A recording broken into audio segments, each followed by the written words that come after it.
get you on outside to Allie. All right, so we're going back, way back, in honor of Women's History Month. I have Jennifer Braun-Giddings and Ashley Gardner of the Women's Museum of California here to give us a little preview of the Victorian era. Good morning. Good morning. Okay, so first I noticed while we're out here, we have a little table of things, and I think we're going to play a little game to start off. Yes, these would all guess what? These would be things that would have been used by a woman in that era, Okay. somewhat. So we want you to find out what you think this might have been. Okay, that looks like a plunger to me. It does. A lot I'm of guessing people that's say not that. what it is. No, this is actually called an agitator. So Okay. whoever was doing the wash would have been agitating the water. Oh. And that's really good for your upper arms.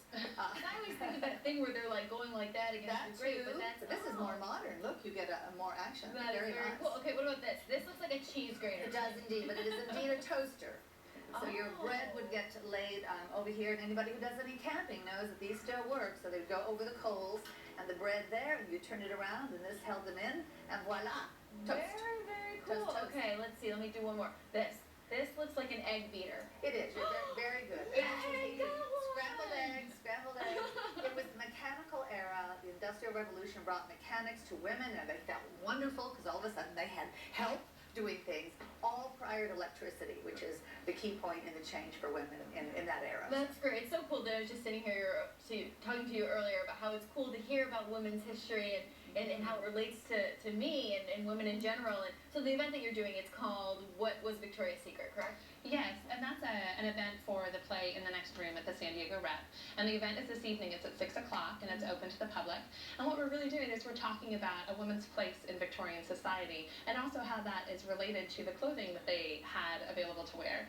And our play takes place in 1888, which is in the bustle period. And you can see these are our actresses, our leading ladies from the show. We have Aubrey Severino and Willow Gear. They're modeling costumes from our play. Great. Tell us a little bit about them. Well, you can see from the silhouette there is a very harsh L shape that comes out from the back. You can see from Willow, that's the bustle cage, and it's a bunch of steel wires that are all suspended in that fabric that support the skirts, which could weigh up to 10 pounds, just the skirt that you would wear. 10 pounds, wow. So are those costumes true to form? They are, actually. This bodice was made by the artisans in the costume shop at the San Diego Rep, and it's based off of a historical pattern from 1887. This is called a polonaise bodice, and that is sort of the long line that comes and is drawn up in the back. So what sort of did women's clothing tell society or tell people? What did it sort of represent to others? It represented how well-to-do your husband was, honestly. A woman, your place as a woman, mostly, unless you were working class, and you could be maybe a teacher or a midwife. If you were a woman of society, you were concerned with being a wife and being a mother, and part of your job was to bring honor to your husband, and you did that by having very good manners and by wearing very nice clothing.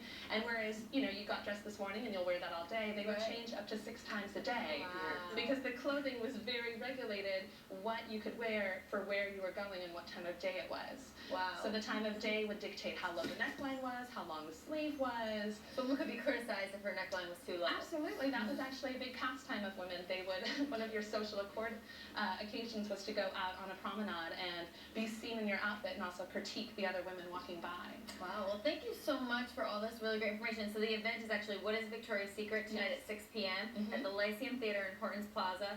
The event's free. And then if you want to see the play afterwards, you can. But if you just want to go for that, it's free. So you might as well check it out. But then you'll want to see the play because it's so interesting. And it gives you the background to see the play. So that's cool. All right. Perspective. Well, thank you so much for being here. Ladies, thank you. And back to you guys in the studio. Okay, Allie, thank you. Straight ahead, the way